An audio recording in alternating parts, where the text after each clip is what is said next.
Bien, entonces comenzaremos a revisar, ¿cierto?, esta regla multiplicativa, ya, de la probabilidad. Ah, 174.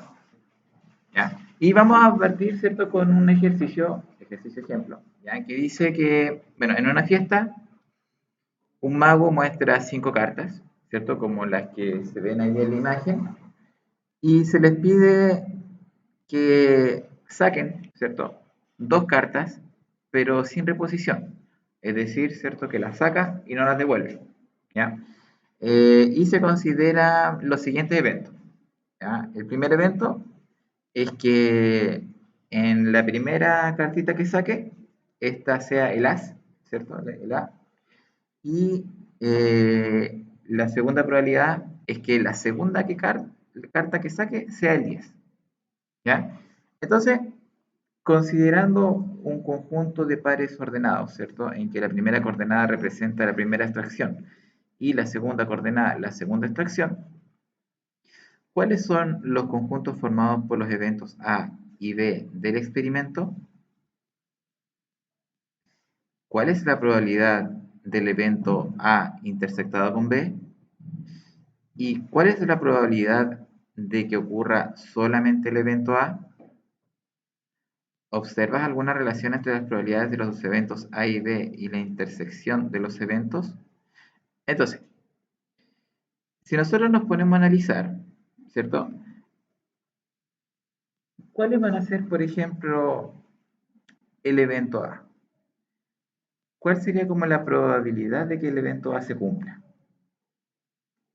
Por ejemplo, si yo tengo ese conjunto de cartas y yo digo que la primera extracción obtenga un as, ¿cuál creen ustedes que sería la probabilidad en ese caso?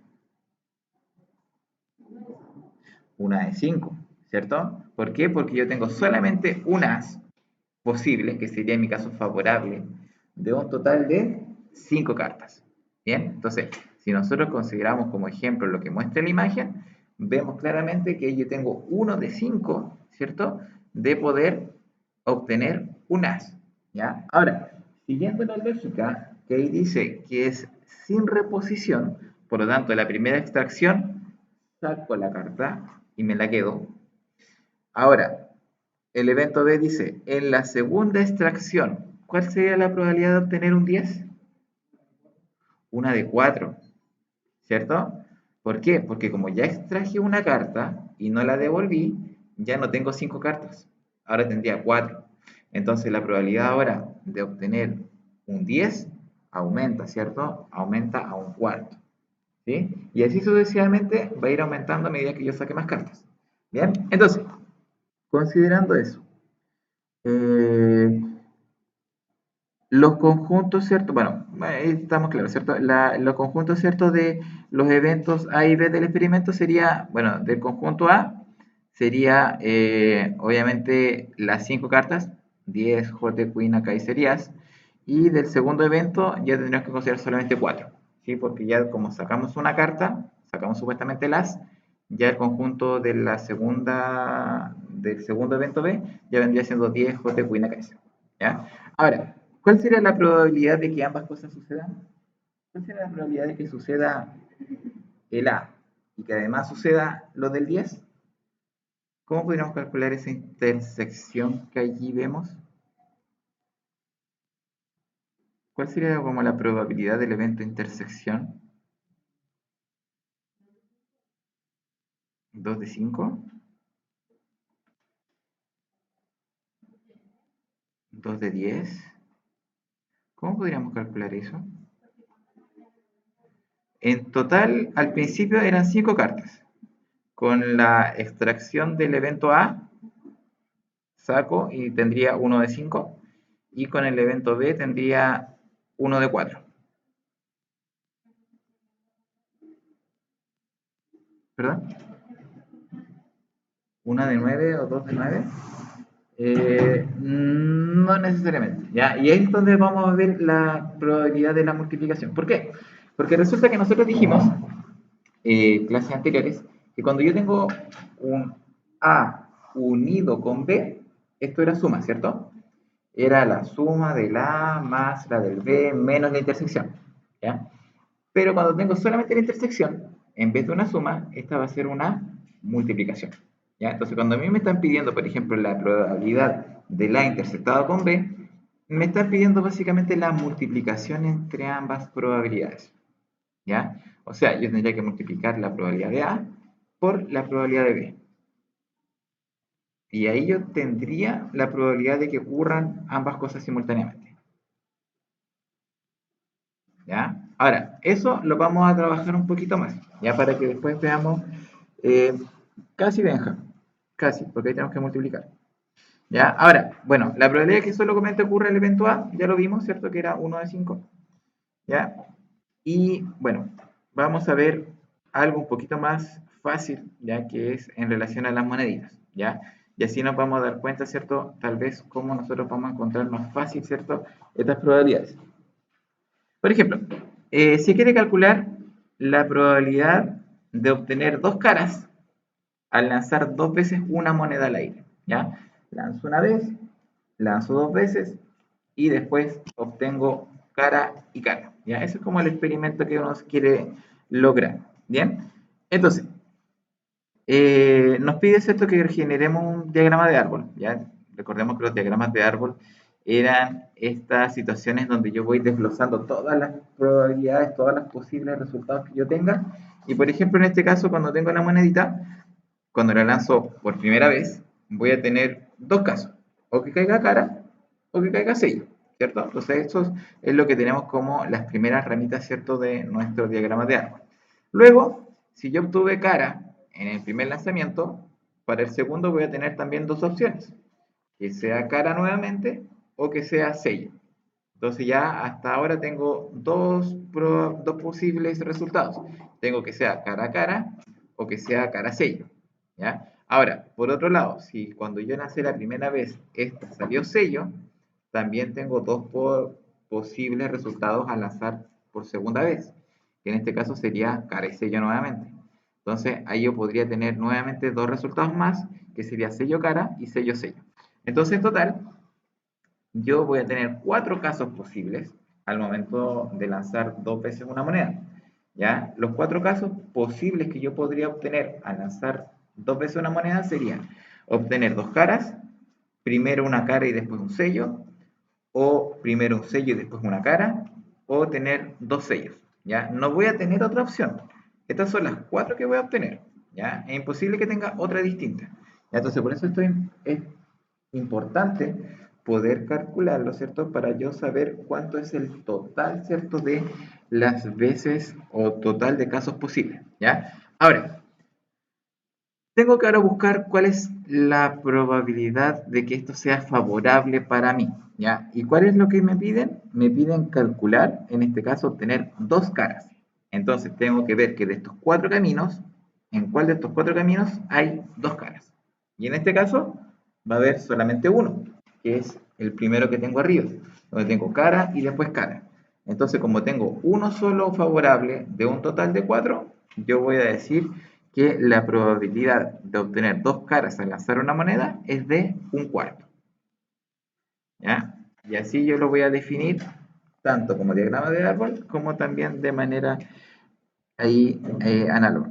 ¿Ya? Ahora, cada una de las ramitas, ¿cierto?, que yo voy a obtener como resultado es la 174. Yo lo puedo ver como eventos independientes entre sí, ¿ya? O sea, el caminito cara a cara es independiente con el cara sello, ¿ya? O el independiente con el sello cara, o independiente con el sello sello, ¿ya? No tienen que ver, no están relacionadas unas con otras, ¿ya? Si yo los viera como conjunto, cada una estaría en un conjunto distinto, no hay intersección entre ellas, ¿ya? A eso se refiere.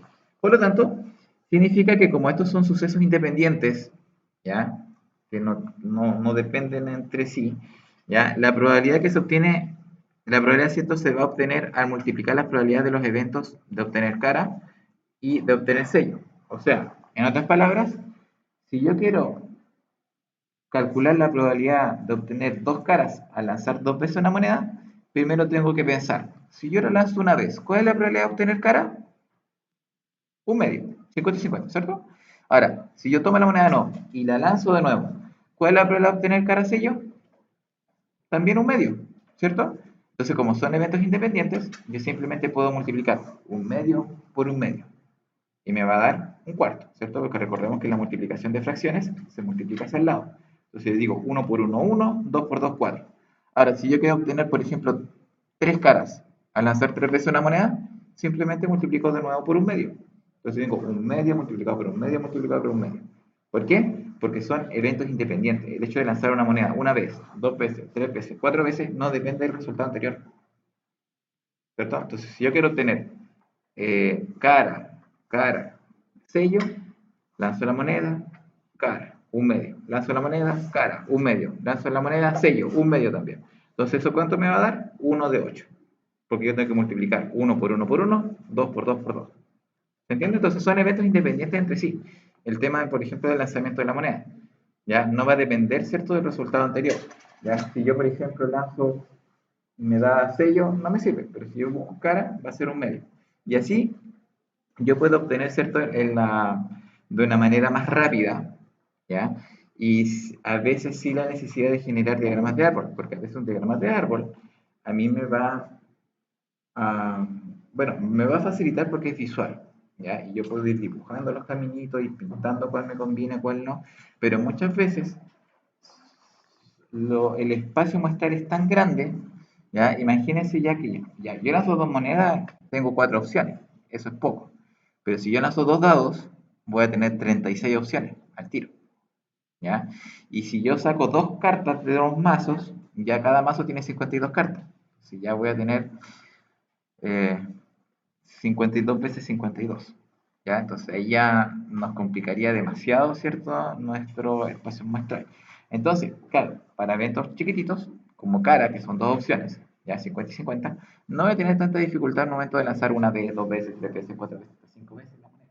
¿Ya? Pero ya cuando tengo eventos en donde la cantidad, ¿cierto?, de casos posibles es más alta, ¿ya? Aquí la exponencialidad se agranda demasiado. Entonces, para esos casos, de repente, ¿cierto?, nuestra regla multiplicativa nos va a generar una gran ayuda, ¿ya? Siempre y cuando acá tengamos sucesos independientes, ¿ya? O sea, tiene que ver un suceso independiente entre sí, ¿ya? Si yo tengo que ver sucesos dependientes unos de otros, ahí ya generaría, ¿cierto?, algún problema. Ahora, ¿cómo yo veo sucesos independientes? Es que cuando nuestros diagramas de Venn estén separados, ¿ya?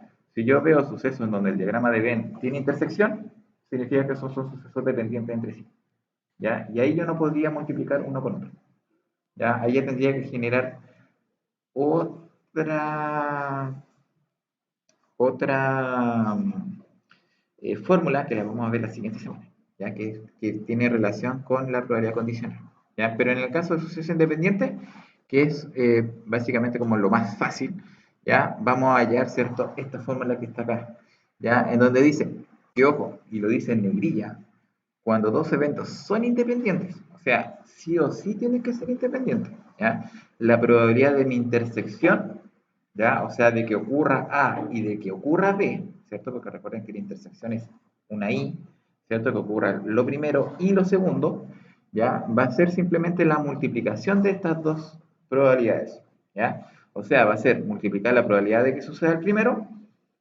de que suceda el segundo, o en forma equivalente, ¿cierto? Dos eventos son independientes si la realización de uno no afecta también la probabilidad del otro. Bueno, es una parte, ¿cierto?, de definición de independencia, ¿ya?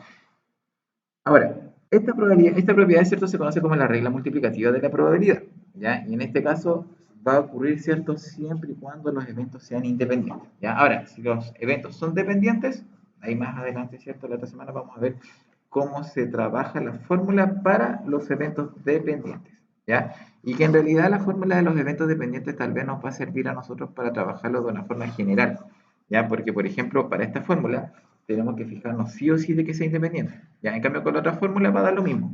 Sea dependiente y independiente, voy a ocupar la fórmula igual, ¿ya? Era como la de la suma. ¿Se acuerdan cuando dijimos que la suma era independiente? Podía sumar la probabilidad de A más la probabilidad de B. Súper. Pero cuando eran dependientes entre sí y había una intersección, tenía que sumar A, tenía que sumar B y restar la intersección. ¿Se acuerdan? Entonces, cuando yo uso la última fórmula, que es para la dependencia, va a dar lo mismo que sea independiente o dependiente porque yo podía sumar 1 o 2 y resto 0. Entonces igual lo estoy usando la fórmula y al final, independiente que sea una o la otra, voy a ocupar la fórmula y me va a servir igual. En cambio, claro, acá estamos viendo la primera parte de la fórmula, que era multiplicar A por B, ¿ya?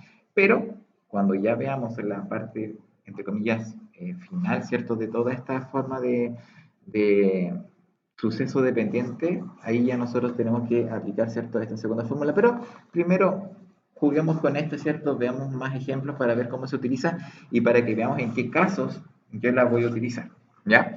Entonces, vamos a ver un segundo ejemplo, ¿ya? En donde, bueno, vamos a leer, vamos a analizar y vamos a ver cómo yo le voy a dar una solución, ¿ya?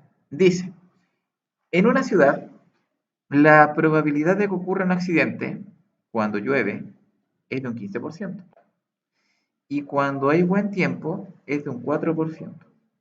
A continuación se presentan los pronósticos de lluvia para la primera semana del mes de diciembre de esa ciudad.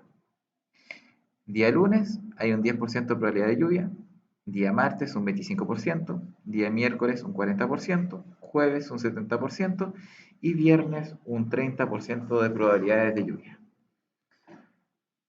Pregunta, calcula la probabilidad de que ocurra un accidente el lunes, el martes y el miércoles.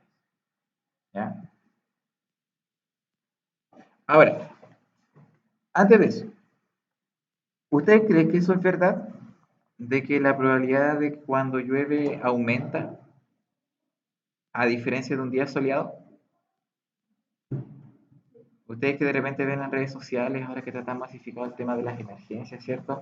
O de repente cerca de donde ustedes viven quizás hay un lugar de afluencia bastante grande y escuchan bien seguido pasar los bomberos con las ambulancias. ¿Creen ustedes que días de lluvia hay más emergencias que cuando está soleado? ¿Sí? ¿Y por qué creen ustedes que pasa eso?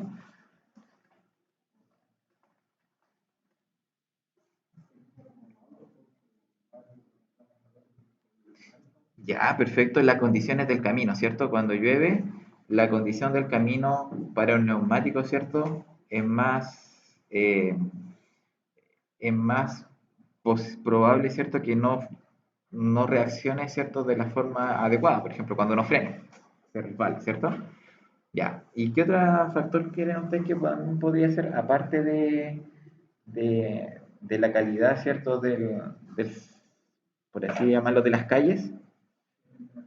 La temperatura también, la visibilidad, ¿cierto? Recuerden cuando uno está en un día lluvioso, por lo general uno ve menos que cuando está despejado, ¿cierto? Uno tiene una visión más amplia de lo que uno ocurre. Por ejemplo, no sé, pues, cuando uno sale y está lloviendo, que los vidrios empañados, que no se ve bien, ¿cierto? En cambio, cuando está despejadito, uno tiene totalmente visión de lo que uno ocurre y por lo general ocurren menos accidentes. O sea, accidentes ocurren siempre, ¿ya? Pero siempre hay menos cantidad de accidentes, ¿cierto? Por ejemplo, hoy día que está soleado, podemos ver menos accidentes que, por ejemplo, si un día que estuviera lloviendo.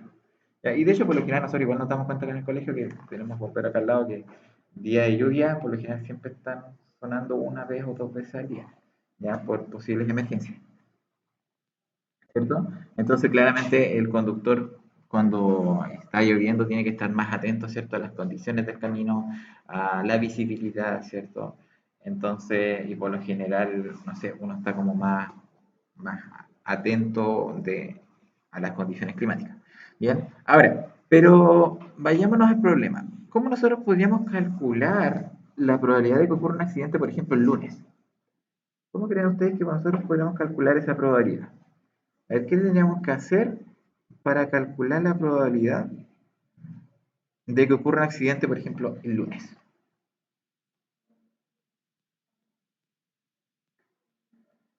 ¿Qué podríamos hacer? Sabemos que el lunes hay un 10% de probabilidades de que llueva, ¿cierto? Y si es que llueva, o sea, perdón, y si es que llueve, tenemos un 15% de probabilidades de un accidente. En cambio, si hay buen tiempo, vamos a tener un 4% de probabilidades, ¿cierto? Entonces vamos a tener que ver eh, o definir cuáles van a ser mis eventos, ¿ya? Primero, la idea es calcular la probabilidad de que ocurra un accidente, ¿sí? Eso es como lo principal. Entonces, vamos a tener que ver, ¿cierto? Dos eventos, ¿ya? Primero, tal vez, un evento de que llueve o no llueve, ¿cierto? Que sería la tablita de arriba, ¿ya? Y un evento de que ocurre un accidente, ¿ya? Que en este caso sería, si ocurre, en este caso sería 15%, y si ocurre cuando hay buen tiempo de un 4%, ¿ya? Ahora,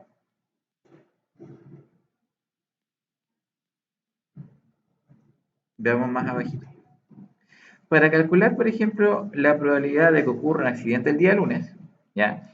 Yo tendría que multiplicar la probabilidad de A, o sea, de que llueva, más, multiplicado la probabilidad de que ocurra un accidente, ¿ya? En este caso, la probabilidad de que el día lunes llueva es de un 10%, ¿ya? Por lo tanto, ese 10% lo debo multiplicar por la probabilidad de que sí ocurra un accidente, porque eso es lo que yo estoy buscando, que ocurra un accidente el día lunes. Entonces, la probabilidad de que ocurra un accidente el día lunes va a ser del 15%. ¿Por qué? Porque estoy buscando de que el lunes llueva, ¿ya? Entonces, si yo multiplico estos dos valores, me va a dar un 1,5% de posibilidad de que ocurra un accidente, ¿ya? Eso es para el día lunes. Ahora, ¿por qué un 1,5%? Porque el lunes hay un 10% de probabilidad de lluvia. Ahora, cuando calculemos la del jueves, nos vamos a dar cuenta que eso va a aumentar, ¿ya? Ahora, por ejemplo, la probabilidad de que ocurra un accidente el martes, ya tenemos un pronóstico de lluvia del 25%, va a aumentar. ¿Por qué? Porque como hay un 25% de probabilidades de que llueva, eso lo multiplico por el 0,15 o por el 15% y eso me va a dar un total de, bueno, ahí dice 0,0375, que sería en porcentaje un 3,75%. Entonces vemos que como del lunes aumentó de un 10% a un 25%, la probabilidad de accidentes aumentó también del 1,5% al 3,75%, ya por la probabilidad de lluvia. Ahora, y finalmente, por ejemplo, el jueves, o no, no, pero pide el miércoles.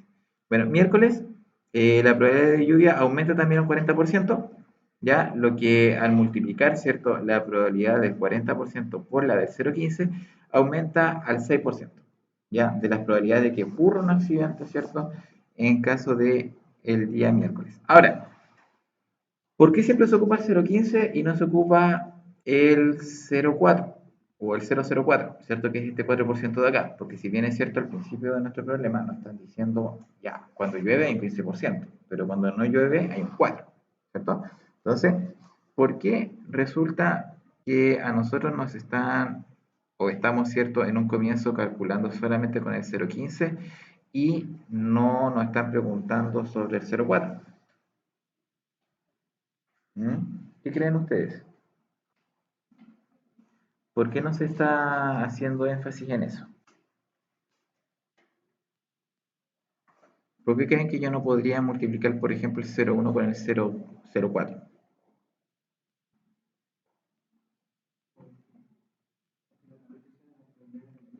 Ya, porque la tablita, ¿cierto?, nos dice sobre la probabilidad de que llueva, ¿ya? Y como acá estamos, por ejemplo, definiendo dos eventos, y el evento A pusimos de que llueve, automáticamente desechamos ese 4% y vamos a trabajar solamente con el 15%.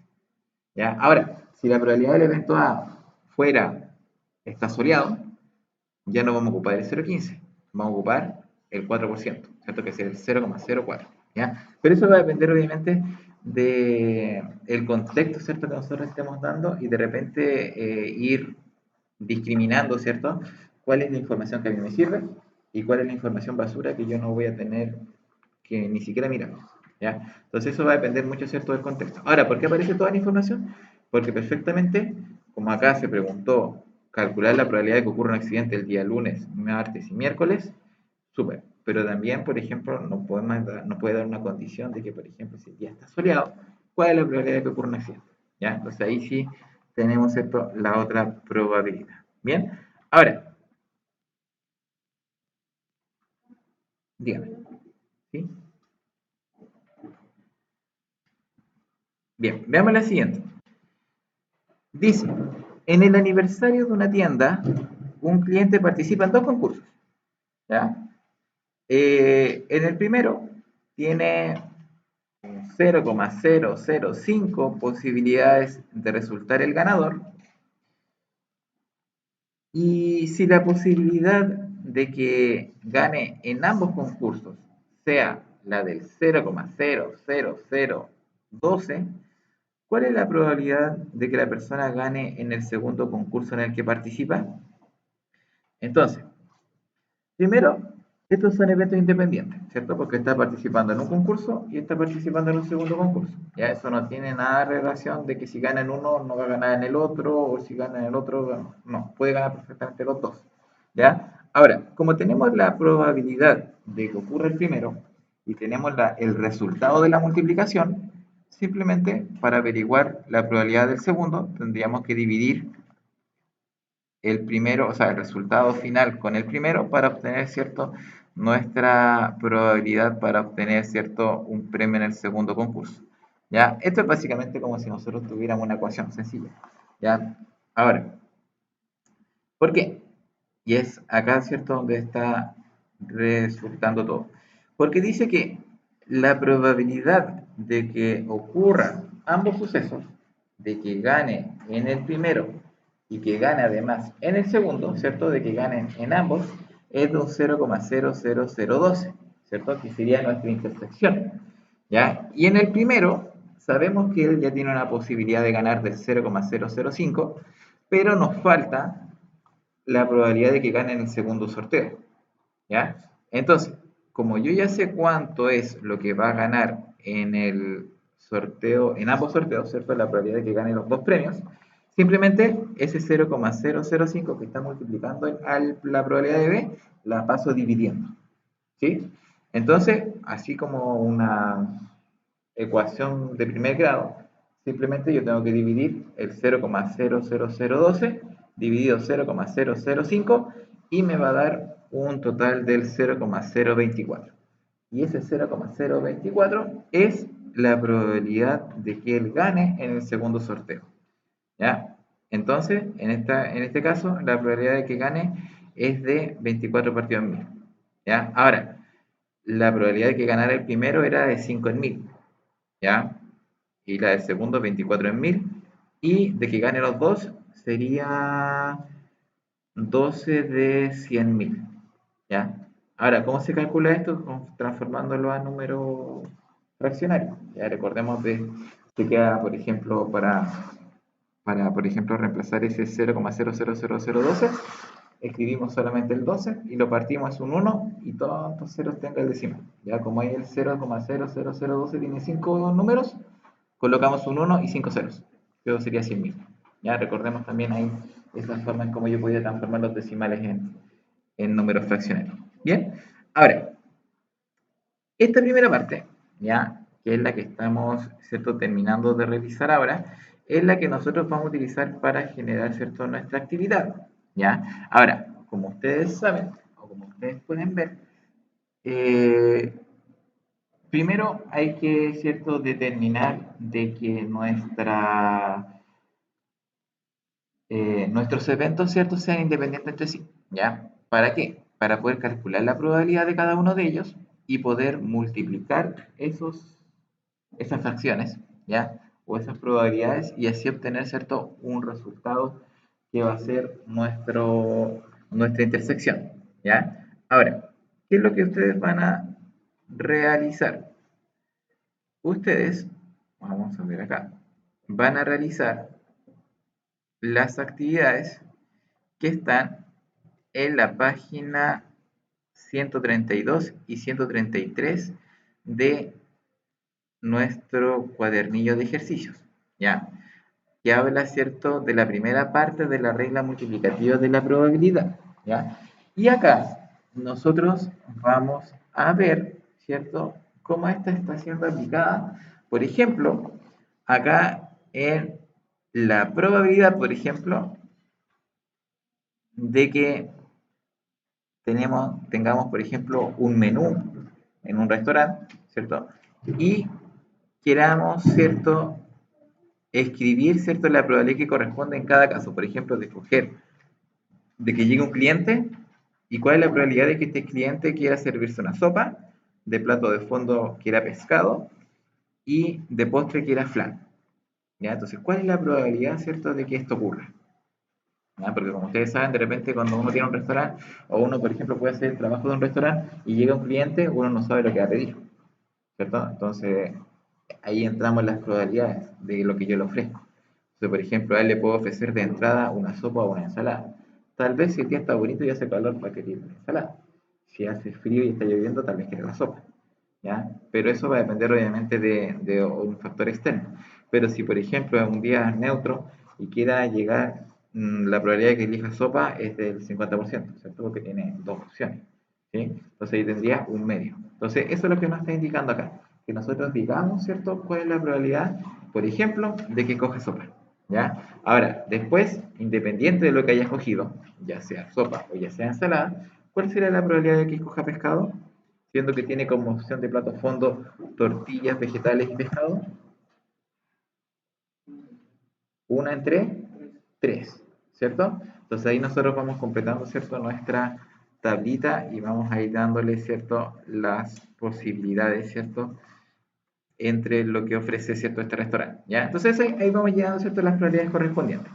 Y luego, si una persona elige al azar cada uno de ellos, ¿cuál es la probabilidad de que su elección sea sopa, pescado y flan? Y ahí ya nos están pidiendo la intersección de todo. ¿Ya? O sea, ahí yo tengo que ver la intersección del evento A, que sea sopa, la del evento B, que sea pescado, y la del evento C, que sea flan. Y ahí ya tendría que multiplicar, ¿cierto?, las tres fracciones que encontré anteriormente. ¿Ya? Y ahí voy a encontrar la probabilidad total de que de que la persona escoja sopa, pescado y flan. ¿Ya? Ahora, en la segunda, ustedes ya tienen que construir un diagrama de árbol, ¿ya? Un diagrama de árbol parecido al que tenemos acá arribita, ¿ya? Y en ese espacio ustedes van a construir un diagrama de árbol, ¿con qué? Con las posibles claves que se pueden crear con los dígitos 1, 2, 3 y 4, ¿ya? Obviamente sin repetir los números. O sea, ¿de cuántas formas las puedo ordenar? ¿Ya? Por ejemplo, puede ser 1, 2, 3, 4, 1, 3, 2, 4, 1, 4, 2, 3, 1, 4, 3, 2, 2, 1, 3, 4 y así sucesivamente. Pero eso lo debo crear mediante un diagrama de árbol. ¿Ya? ¿Cómo lo puedo hacer? ¿Cómo creen que lo podría hacer? ¿A alguien se le ocurre? ¿Cómo comenzar ese diagrama de árbol? Ya, bueno, ya partimos el primer piso poniendo los cuatro números, ¿cierto? Porque podemos coger uno de los cuatro. ¿Ya? Y después en el segundo piso vamos a dejar tres, ¿cierto? Porque son los números que faltan. Y así sucesivamente. Ya, bien. Eso lo podemos revisar igual después el miércoles cuando hagamos las actividades. Ya, pero eso es más o menos lo que van a hacer. ¿Ya? Ahora, calculamos las probabilidades. Que si se selecciona una clave al azar, ¿cuál es la probabilidad de que sea 1, 2, 3, 4? Y ahí tenemos que responder, ¿cierto? ¿Cuál es la probabilidad dependiendo de nuestro diagrama? ¿Ya? Eso es lo primero que tenemos que hacer. Ahora, después, si se selecciona al azar, ¿cuál es la probabilidad de que esta clave inicie con 4 y termine con 1? Bueno, también esta es una actividad que nosotros estuvimos haciendo, ¿cierto?, la semana anterior con nuestro libro, así que igual va a ser fácil de analizar. ¿Bien? Ahora, verdadero y falso. ¿Ya? Justificar las falsas. ¿Ya? Por ejemplo, nos piden de una baraja inglesa extraer un as y sacar una carta de un corazón. ¿Son eventos dependientes o son independientes? ¿Ah? Son dependientes, ¿cierto? Porque tenemos la carta que es as y además es corazón, ¿sí? Entonces ahí, cuando nosotros vemos, ¿se acuerdan cuando teníamos todas las barajas de las cartas? Ya, si yo tengo el as, los tengo así. Y los corazones los tengo de manera horizontal. Entonces vemos hay una intersección. Y al haber una intersección, al tiro decimos que eso es dependiente. ¿Ya? Entonces eso ya no me sirve para calcular una multiplicación, una intersección. ¿Ya? De una baraja inglesa, extraer un trébol y sacar una carta negra. ¿Ya? Lo mismo, ahí lo tenemos que ir analizando, ¿cierto? En el lanzamiento de dos dados, conseguir 9 puntos y obtener dos números iguales. en el lanzamiento de un dado sacar un número primo y un número par, y así sucesivamente, ¿ya? Ahora, y la última parte, tenemos que analizar la siguiente situación y luego realizar los pedidos, ¿ya? Y dice que de una caja con una ficha negra, una ficha azul, una ficha roja y una ficha verde, se extraen 4 fichas al azar, ¿ya? Una a continuación de la otra y sin reposición. Y tenemos que hacer lo mismo que con los números. Hacer un diagrama de árbol con los posibles resultados del experimento, ¿ya? Y calcular la probabilidad de que la primera ficha extraída sea azul y la última sea roja, y calcular la probabilidad de que la última ficha sea negra.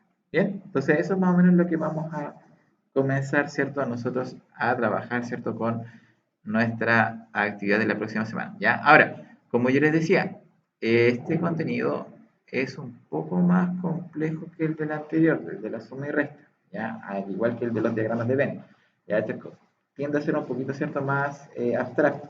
Entonces, por eso es importante, ¿cierto? Que nos apoyemos muchos de estos diagramas de árbol, que si no entendemos algo, hagamos el diagrama de árbol para poder ir viéndolo de manera visual y así poder apoyarnos mejor.